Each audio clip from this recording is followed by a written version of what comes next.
J'ai accouché un bébé de 4 kilos, les gars, presque 5. Le bébé est déjà gros. Bébé quoi? Hein? Le placenta était coincé dans mon ventre. Oui, était coincé. Ça m'a pied. C'était très, très douloureux parce que moi j'avais mal, j'appuie. On m'a dit ça sert à rien, madame, il n'y a plus de péridurale en fait. Vous devez le mettre sous anesthésie générale. Oui, on m'a mis sous anesthésie générale. Am I really that much to handle? Breaking these niggas down like a camel. You don't really know you are. Coucou tout le monde, j'espère que vous allez bien. Alors moi ça va très très bien. Aujourd'hui on se retrouve pour une nouvelle vidéo. Ça serait une story time encore. Oui. Et aujourd'hui ça serait une story time comme vous avez vu sur les titres de mon accouchement, ma première accouchement. J'ai accouché un bébé de 4 kilos les gars, presque 5. Oui, presque 5 kilos. Et je m'ai baladée, je faisais ma vie comme si de rien n'était. Bref, donc faut savoir que j'étais enceinte. Moi, je faisais ma vie tranquillement. Je mangeais vraiment de tout et n'importe quoi. Comme une femme enceinte, quoi. Je faisais ma vie tranquillement. Et tellement je mangeais tellement bien que moi et ma pote qui était avec moi avaient grossi comme moi. C'est-à-dire que en fait, tellement je mangeais, dès que j'avais faim, je l'appelais, viens on sort, viens on va manger ça, viens on va faire ça. On avait pris du poids tous les deux. C'est-à-dire pendant que moi j'enjoyais, j'étais en train d'enjoy ma grossesse, elle aussi elle était en train d'enjoy avec moi. Ça c'est des vraies copines par contre. Toute la semaine j'étais vraiment en manque de fer et tout, je prenais des médicaments de fer mais ça allait toujours pas. J'avais vraiment l'impression comme si j'allais tomber dans les pommes. Donc juste avant tout ça, j'étais avec ma mère et ma mère elle me dit mais Coco, t'es sûre que t'attends pas des jumeaux, toi? Je dis, mais qu'est-ce qu'elle raconte? Je dis, pas du tout. Elle me dit, t'es sûre? Parce que moi, quand j'étais enceinte de vous et tout, parce qu'il faut savoir que je suis jumelle, quand j'étais enceinte de vous et tout, j'ai un frère jumeau, quand j'étais enceinte de vous et tout ça, mon ventre était pareil. Donc, t'es sûre, il n'y a pas un bébé, un autre bébé caché et tout, non. Je dis à ma mère, pas du tout. Pas du tout. Ma mère, elle me dit, c'est bizarre quand même, hein. Donc, j'ai fait mon échographie du 3e trimestre. Vous savez, c'est les échographies, pour les gens qui ne savent pas, c'est les dernières échographies avant d'aller à la maternité. Donc, je l'avais fait parce que je les faisais en dehors de la maternité. J'ai fait mon échographie du 3e trimestre. La dame, elle était un peu bizarre. Genre, quand elle a fait l'échographie, elle avait dit, le bébé, il est gros et tout. Mais vas-y, moi, j'ai vu qu'elle ne m'avait pas dit à moi. Je me suis dit, bon, calme, je ne vais pas trop calculer. Donc, elle nous a rendu le truc et tout. Elle m'a demandé d'appeler l'hôpital et tout pour prendre un rendez-vous parce que c'est là-bas maintenant qu'ils vont me prendre en charge. Ce que j'ai fait, effectivement, ils m'ont pris un rendez-vous et je suis partie, mais c'était pas pour un rendez-vous comme d'habitude et tout, échographie pour savoir telle chose et tout. Non, c'était vraiment un rendez-vous pour les faire parce que j'étais en manque des fers. Ce que j'ai fait, je vais au rendez-vous, tout ça. Et arrivé au rendez-vous, la sage-femme, elle me demande mes documents depuis le début, quoi. C'est comme ça que ça se passe quand vous partez à la maternité. Pour vos rendez-vous, il faut toujours amener tous vos examens. Je m'assois tranquillement et tout. On me fait une perfusion de fer. Ça, c'est fini. Moi, je me suis dit, bon, c'est fini. En plus, ça a pris gavé de temps. Je crois que ça a pris 1 heure et demie. Je me suis dit, bon, au calme et tout, je vais rentrer chez moi. Et l'infirmière, elle vient me voir. Elle me dit, non, madame, la sage-femme, pardon. Elle vient me voir, elle me dit, non, madame et tout, vous n'allez pas rentrer. On a vu quelque chose sur vos échographies. Il faut qu'on vérifie quelque chose. Donc, moi, je me dis, ok, d'accord. Donc, on attend et tout, que la sage-femme qui fait les échographies arrive, elle me prend et tout. Moi, j'étais très, très contente parce que ça faisait vraiment archi longtemps que j'avais pas fait des échographies, donc je voulais vraiment voir mon fils et tout. Arrivé chez la sage-femme, on m'installe et tout. C'était pas les échographies d'habitude, c'était... On voyait pas vraiment bien et tout. Je demande, ouais, mon bébé va bien, je peux le voir et tout. Elle me dézoome un peu et tout. C'était vraiment zoomé, elle me dézoome et tout. On le voit, tout, très, très contente. Et tout, bref, elle me dit, ouais, vous devez attendre à la salle d'attente et il y a le médecin qui viendra vous voir pour vous dire ce qu'il faut faire, etc. Donc déjà, moi et mon copain, on était vraiment un peu mitigés, on était là en mode, ok. Donc on s'assoit et tout, on attend, le médecin arrive. Elle me dit, bon madame, on a vérifié, on a regardé les échographies, la dernière échographie, j'ai pas compris pourquoi on vous a pas dit que vous avez les diabètes gestationnels, donc votre bébé est déjà gros. Je dis, diabète quoi? Bébé quoi? Hein? Parce qu'il faut savoir que, je crois, au début de ma grossesse, j'avais fait, je sais plus c'est à combien de mois j'avais fait les tests de diabète gestationnel. Là, c'est dégueulasse. Dégueulasse. En tout cas, les femmes enceintes vont savoir de quoi je parle. On vous donne une boisson hyper sucrée. Genre vraiment, la boisson, elle est dégueulasse. Tu les bois, tu dois attendre, je crois, 1 heure. On t'a fait une prise de sang, on t'a refait encore une prise de sang. Et après, mais dégueulasse, vraiment à vomir. Après, à chaque fois que j'ai fait mes deux grossesses, j'ai fait les tests de diabète gestationnel. Mais c'est horrible en fait. Horrible. Après, j'ai envie de vomir. J'ai envie de sortir tout ce que je mangeais. Heureusement que je mange rien. Mais vraiment horrible. Ça, elle me dit, ouais, je n'ai pas compris pourquoi vous n'avez pas dit que vous avez le diabète et tout. On a vu sur tous vos prises de sang, vos trucs et tout, qu'il n'y avait pas de diabète gestationnel. C'est vraiment très bizarre et tout. Non, non. Bref, donc moi, choc barre parce que je viens juste de l'apprendre. On me dit en plus que mon bébé est gros. Ça veut dire en fait, je dis gros, ça veut dire, ils me disent, votre bébé, il est déjà à 4 kilos, 500, tout comme ça. Je suis en mode, ah, pardon? Elle dit, oui, madame, votre bébé, il est presque à 5. Donc, c'est pour ça je suis venue vous voir pour vous dire que la semaine prochaine, je crois, on était jeudi, un truc comme ça. On me dit, lundi, vous serez à l'hôpital et tout. On va vous déclencher, on va vous faire un déclenchement pour sortir ces bébés parce que sinon, si les bébés, il atteint 5 kilos, ça serait pas possible pour vous. Donc, maintenant ou jamais. Moi, j'ai stress parce que en fait, juste avant, j'avais pas encore eu les cours des prépas, les cours des préparations à l'accouchement. Ça veut dire, en fait, j'avais des rendez-vous à la maternité pour avoir les cours des préparations à l'accouchement. Donc, j'ai pas eu ces cours-là. Donc, je commençais à paniquer parce que je sais pas comment ça se passe et tout. C'est mon premier bébé, je sais pas du tout. J'ai pas encore eu de cours des préparations à l'accouchement. Donc, je commence vraiment à paniquer.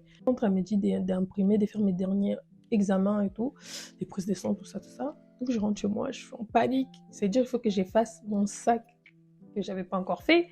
Donc, faire ma valise, tout ça, les sacs, tout ça, etc. Je prépare tous les matos pour lundi. Mardi, pardon. Pour mardi. J'avais rendez-vous mardi. Donc, je prépare tout et tout. On m'avait donné un rendez-vous à 7h du matin. Donc, je prépare mon sac et tout. À 7h10 pas. On arrive à la maternité. On me dit, ouais, mais il y a trop de monde et tout. Vous devez attendre à la salle d'attente et tout. Non. Je me suis dit, je savais, j'allais dormir en fait. Vous faites lever à 7h pour me dire qu'en fait, vous n'allez pas me prendre tout de suite. Donc, on a attendu jusqu'à 8h30, je crois, presque 9h, avec des dames. On était à l'urgence. Déjà, quand je voyais le panneau urgence, j'étais en panique, les gars. J'étais vraiment en panique. Je me disais, mais comment je vais faire? J'ai commencé à stresser. Je vous jure, les gars, j'ai commencé à stresser. Parce que pour moi, quand je voyais la... En fait, il n'y avait pas marqué urgence. Il y avait marqué salle d'opération. Quand je voyais ça, je commençais à paniquer. Je me dis, mais comment je vais faire et tout. Je commençais vraiment à paniquer. Parce que je voyais, il y a des mamans qui étaient venues, je pense, ils étaient vraiment venus pour accoucher. Moi, j'étais pas encore là pour accoucher, donc je commençais à paniquer. Donc, on vient me chercher et tout. Ouais, madame et tout, c'est vous. On me prend, on m'installe dans une chambre. Et ensuite, la dame, elle me dit qu'elle reviendra plus tard. La dame, elle est revenue.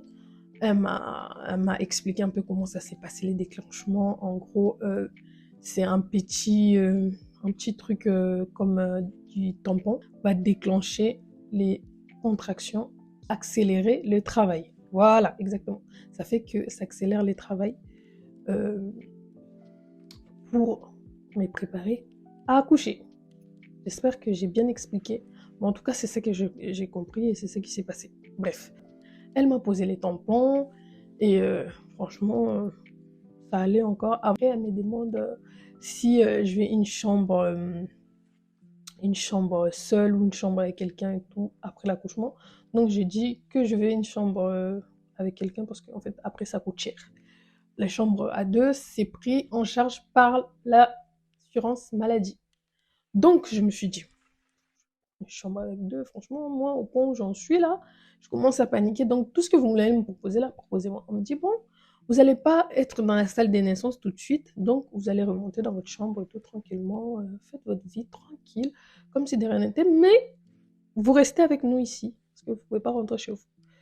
Je me suis dit, bon, d'accord et tout, moi et mon chéri d'amour, on remonte et tout tranquillement, franchement, 1 heure, 2 heures, 3 heures, ça allait encore et tout.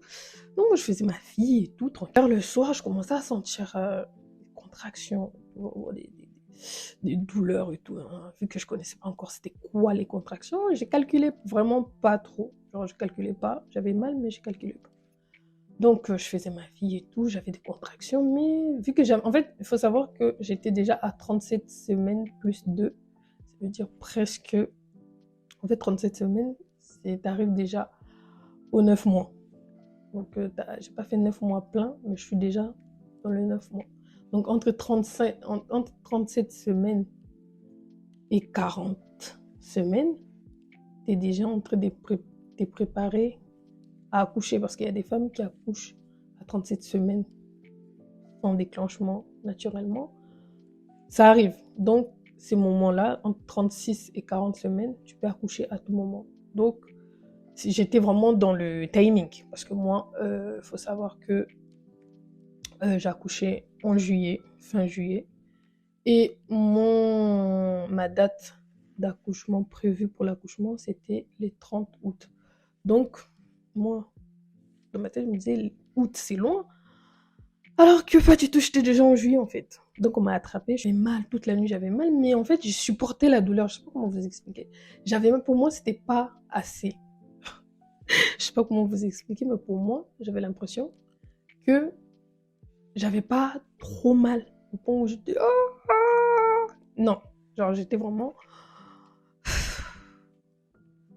Le lendemain matin, je me suis réveillée, je me suis douchée, j'ai pris ma douche, tout ça, je me suis assise et tout, j'ai mangé, j'ai même pris mon petit déjeuner avec mon chéri qui est descendu pour prendre son petit déjeuner à lui aussi, parce qu'il faut savoir qu'on s'occupait que de moi, ok.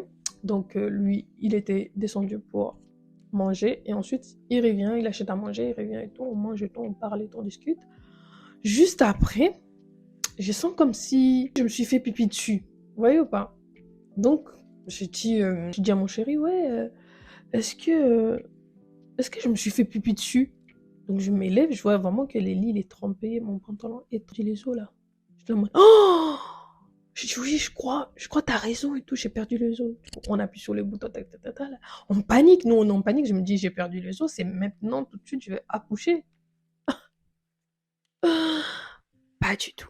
Donc, la sage-femme vient nous voir et tout, on panique, on appuie, la sage-femme arrive et tout. Et genre, elle avait pas l'air d'être paniquée. Genre, elle nous a juste dit, ah bah, vous devez aller vous changer et tout, vous laver et tout si vous voulez. Et ensuite, je vais vous donner une robe des chambres et il y a une brancardiste qui va venir vous chercher pour vous ramener dans la salle d'accouchement. Accouche quoi? En fait, je ne réalisais pas que je vais accoucher tout de suite, genre dans les heures qui arrivent. Donc, on descend, la brancardiste arrive vers 11 heures, il nous fait descendre, on descend, on va directement à la salle d'accouchement, on m'installe et tout. Non, non, on me dit que le anesthésiste pour la péridurale va arriver plus tard pour venir m'installer la péridurale. Il faut savoir que quand tu fais un déclenchement, tu es obligé d'avoir la péridurale. C'est une obligation. Donc, moi, forcément, j'attends et tout. Je fais ma vie. Mon chéri aussi descend pour aller manger. Il était déjà midi et tout. Donc, les sages-femmes sont passées. Ils m'ont dit, ouais, monsieur, vous ne descendez pas pour aller manger et tout. De toute façon, l'anesthésiste ne va pas venir tout de suite et tout. Non, non. Donc, il sort, il va acheter à manger. Et il revient, il mange dans la chambre, on discute et tout. Non, non. Toujours, j'avais toujours mal. Hein. Moi, je supportais toujours. Et du coup, l'anesthésiste arrive vers 14 heures, un truc comme ça, et il vient, il me parle un peu, il m'explique comment ça va se passer, je dois me mettre, comment je dois me mettre et tout. Et ensuite, il m'installe la péridurale. Moi, j'ai pas vu d'aiguille des péridurales, tout était préparé de l'autre côté. Par contre, pour mon deuxième accouchement, j'ai tout vu et j'étais vraiment choquée. Bref, on revient à mon premier accouchement. Donc, elle m'installe, elle me fait la péridurale. Moi, j'ai rien senti. Quand ils m'ont installé la péridurale, franchement, j'ai rien senti. Mais pour mon deuxième, j'ai tout senti. C'est ça qui est bizarre. Là, j'avais rien senti et tout, j'avais pas bougé, tout est bien passé.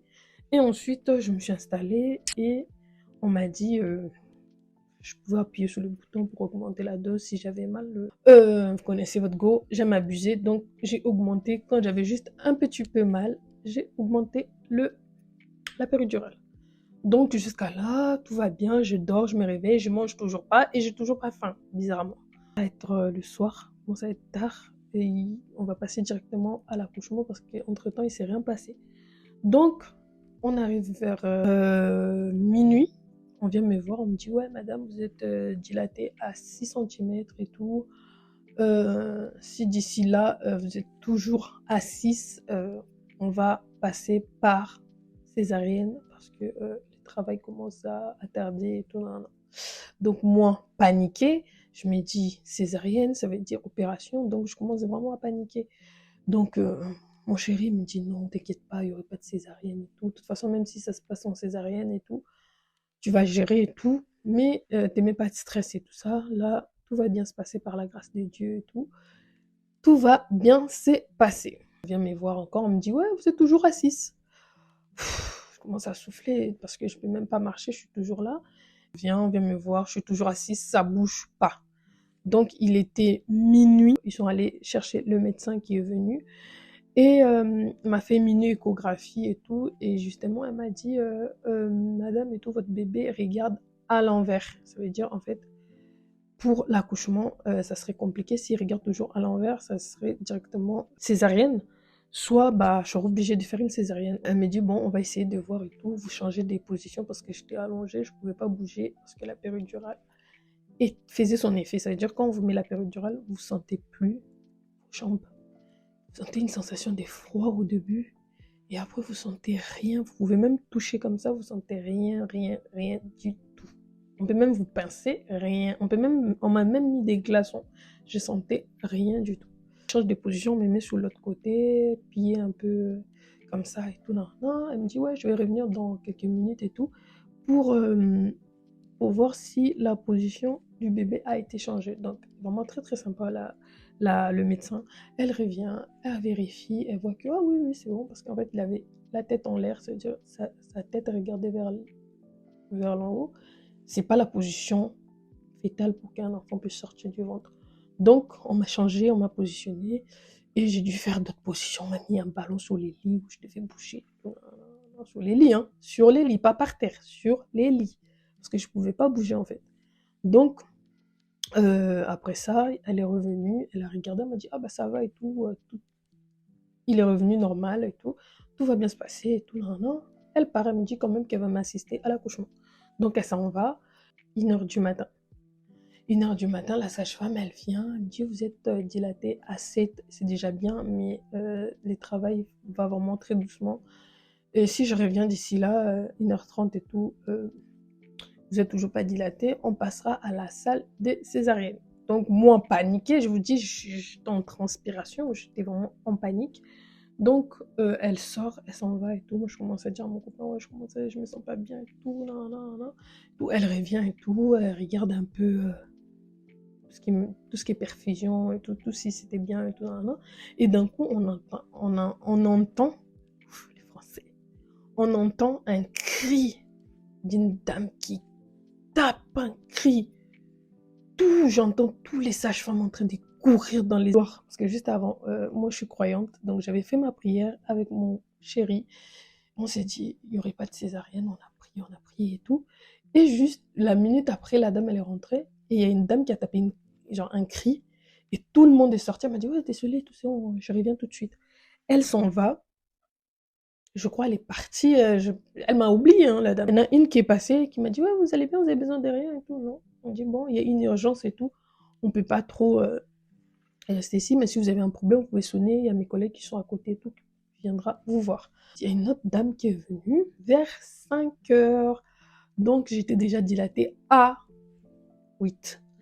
Donc elle me dit, bon, bah, ça va encore, d'ici quelques heures et tout, peut-être vous allez accoucher 6h, 6h30 et tout.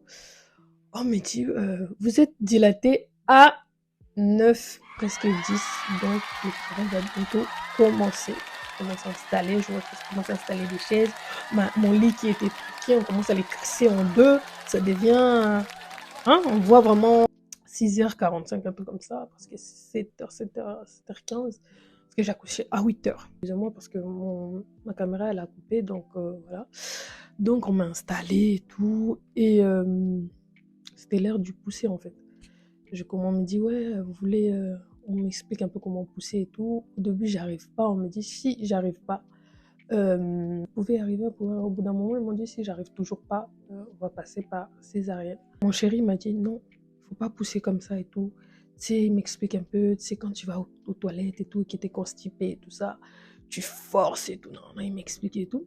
Du coup, j'ai compris et j'ai fait comme le pousser, ça s'est bien passé. Et dès que la tête de l'enfant, on commençait à avoir la tête, le dame, ils m'ont dit, ouais, madame et tout. Oh, l'enfant, il a beaucoup de cheveux, tout ça, vous voulez voir, vous voulez voir? Ils m'ont dit, vous voulez un miroir et tout pour que vous puissiez voir et tout? J'étais en mode, j'ai pas mes lunettes, je suis myope. Je peux, dans tous les cas, je peux pas voir. Ils montrent à mon chéri, regardez, il a vraiment beaucoup, beaucoup, beaucoup de cheveux. Tout ça, franchement, c'est impressionnant. J'ai poussé, j'ai poussé, j'ai poussé, j'ai poussé, j'ai poussé.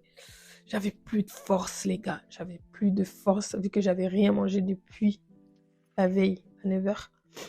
Poussé pour la dernière poussée, j'ai cru que j'allais tomber dans les pommes, carrément. L'enfant est sorti, on m'a dit, c'est très bien, madame, et tout. Oui, oui, oui. J'ai accouché un enfant de 4 kilos, presque 5 kilos, tout le monde. Et je pense qu'il y avait tellement du monde dans la pièce, parce qu'il y avait le médecin femme, et il y avait deux d'autres médecins garçons qui étaient venus parce que fallait m'assister, en fait. Et tout le monde m'a applaudi, bravo madame, et tout, là, là, et tout, là, là. Les bébés, j'ai pas entendu bébé pleurer, parce qu'avec tout ce qui s'est passé et tout ça, ils étaient obligés de laisser couler un peu. Donc, ils l'ont ramené avec les papas et ensuite, ils sont revenus. Quand le bébé allait mieux, j'ai entendu pleurer. Et ensuite, on est venu les déposer vers moi. Et vu que j'étais vraiment dans les vapes et tout, ils m'ont enlevé. J'ai pris ma photo parce que j'ai dit, il faut me prendre en photo. J'ai pleuré. Oui, oui, oui, j'ai pleuré quand j'ai accouché. J'ai pleuré. Et ensuite, j'étais là. Parce qu'en fait, avant qu'on me l'enlève, dès que j'ai accouché, on me l'a posé sur moi. J'ai pleuré. Et mon chéri était ému. Et ensuite, après, ils l'ont ramené avec les papas. Ils sont partis, les baiser et tout ça. Et moi, je suis restée dans la chambre et tout, parce que on devait s'occuper de moi. Et les placentas étaient coincés dans mon ventre. Oui, étaient coincés dans mon ventre. Et ensuite, on a commencé à m'appuyer, appuyer. C'était très, très douloureux parce que moi j'avais mal, j'appuie, on m'a dit ça sert à rien madame, il n'y a plus de péridurale en fait. Le médecin qui était là, le médecin homme, qui a dit non, non, non, vous pouvez pas continuer comme ça, elle a très très mal et vous pouvez pas, vous devez le mettre sous anesthésie générale. Oui, oui, oui, on m'a mis sous anesthésie générale. Et ensuite, avant qu'on me mette sur anesthésie générale, mon chéri était tellement... il a tellement vu, lui, il a tout vu. Il était au devant. Ça veut dire, il a tout vu. Il était un peu émoustillé. Il devait sortir. Et il faut savoir que mon frère jumeau était là, à la salle d'attente. Parce qu'il ne pouvait pas supporter que j'accouche et que lui, il n'était pas là. Donc, il était venu. Depuis tout ce temps, il m'attendait à la salle d'attente. Et mon chéri est sorti pour aller le voir, pour lui dire que effectivement ta sœur a accouché. Et il est sorti, ils ont parlé, ça l'a fait du bien en tout cas. Mon chéri est sorti, il parlait avec mon frère. Et ensuite, moi, je suis restée là-bas sous anesthésie générale pendant ce temps. J'étais loin, j'entendais des gens. Anesthésie générale pour moi, c'est une expérience quand même, hein. Tout ça là, c'est vraiment une expérience. Il faut avoir les cardio. Ça veut dire que j'étais dans les vapes et tout. J'entendais des voix au loin et tout. J'entendais les médecins qui étaient là en mode ah, mais le papa, il était génial ici. Il était bien ici, lui. Il était à l'aise, hein. Franchement, c'est chouette, hein. Attendez, on va tester un peu la chaise. Oh là là, c'est très très chouette. J'entendais tout ça, mais j'avais l'impression qu'ils étaient loin, archi loin, alors qu'ils étaient juste tout près de moi. Et ensuite, je me suis réveillée. Les gars, je me suis réveillée, j'ai cru mes yeux, ils allaient jamais descendre en bas. C'est-à-dire, en fait, j'ai regardé que en haut. J'avais l'impression qu'on m'a changé de chambre alors que j'étais toujours dans la même chambre. Je me réveille, on me parle, la dame, elle vient me parler, le médecin, elle vient me parler, elle me dit, ouais, madame, ça va, vous allez bien, vous vous sentez comment? Je dis oui, ça va, mais je peux pas baisser mes yeux. Il me dit c'est normal et tout, vous étiez sous anesthésie générale, mais vous inquiétez pas, vous pouvez vous rendormir et après tout sera mieux pour vous. Donc je me suis rendormie effectivement. Et quand je me suis réveillée et j'étais toujours dans la même chambre. Moi, je pensais que j'étais dans une autre chambre, alors non, pas du tout, j'étais toujours dans la même chambre où j'ai accouché.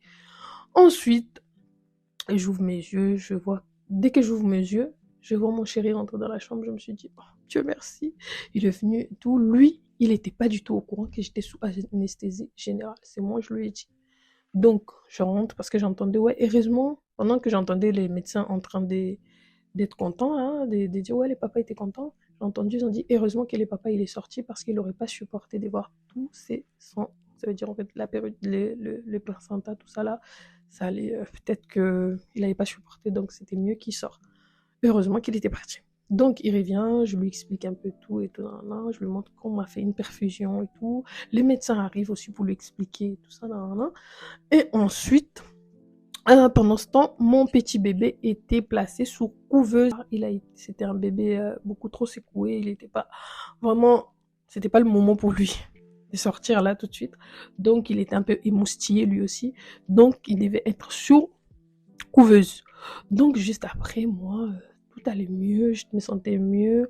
On est venu me servir à manger. Ensuite, j'ai mangé. Franchement, ils étaient vraiment petits chons. Ils sont venus me voir pour me parler, pour me savoir si ça. Et ensuite, je suis remontée dans la chambre sans mon bébé. Oui, oui, oui. Le papa, il est resté en bas. Il m'a accompagnée jusqu'à dans la chambre. Je me suis installée, je me suis endormie. Lui, il est redescendu pour s'occuper du petit.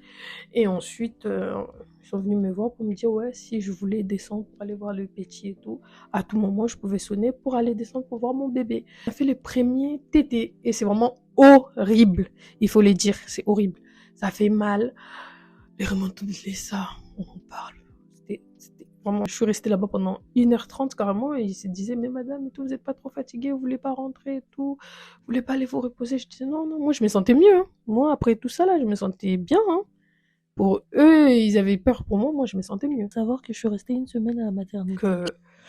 Un jour, je suis allée à l'urgence pédiatrique avec mon fils qui était malade et il avait de la fièvre, donc je devais aller là-bas. Et j'y vais, il y a le médecin qui m'accueille, il me dit, mais madame, on se connaît, on s'est déjà vu. J'ai dit, ah bon? Il me dit, oui, oui, oui, j'étais là pendant que vous accouchez et tout, votre fils des 5 kilos. Bon, 4 kilos, presque 5, c'était ça. Et tout le monde était impressionné dans le service pendant une semaine, on faisait que parler de vous. Et c'était vraiment très, très impressionnant d'avoir accouché par voie basse. Et on était déjà presque sûr que vous allez accoucher par césarienne. Et franchement, vous étiez très, très courageux. Ces bébés et tout étaient vraiment le bébé du service. On parlait que de lui. Et franchement, c'était vraiment impressionnant. J'étais vraiment choquée. J'étais en mode, ah bon? Genre en mode, on parlait de nous?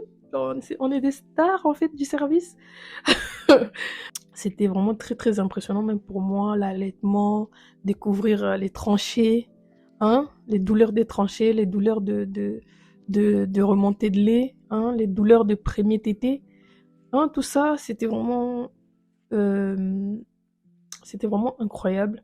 Et franchement, avoir son enfant pour la première fois, c'est vraiment un moment très, très magique. C'est vraiment magique parce qu'on réalise pas, vu qu'il est dans notre ventre. On voit des contractions, on voit les bébés bouger et tout, mais on réalise pas, on se donne des enfants, c'est une bénédiction. Ils te rapportent de la joie et de bonheur. Moi, en tout cas, ça me comble de bonheur. La joie de vivre, je rigole, je m'amuse avec mes enfants, j'aime trop. Franchement, je me suis toujours dit que moi, je voulais avoir des enfants tôt et je regrette rien du tout de ma vie. Et les futures mamans qui arrivent, vous allez vraiment d'être ça. Et franchement, mon expérience, c'est mon expérience, votre expérience, ça serait la vôtre. Et la preuve, j'ai eu 2 enfants et ça n'a pas du tout les mêmes expériences. Donc voilà. J'espère que la vidéo vous aura plu. Surtout, n'hésitez pas à liker, commenter et partager. Laissez-moi un commentaire pour me motiver encore plus. Et on se retrouve pour des nouvelles story time.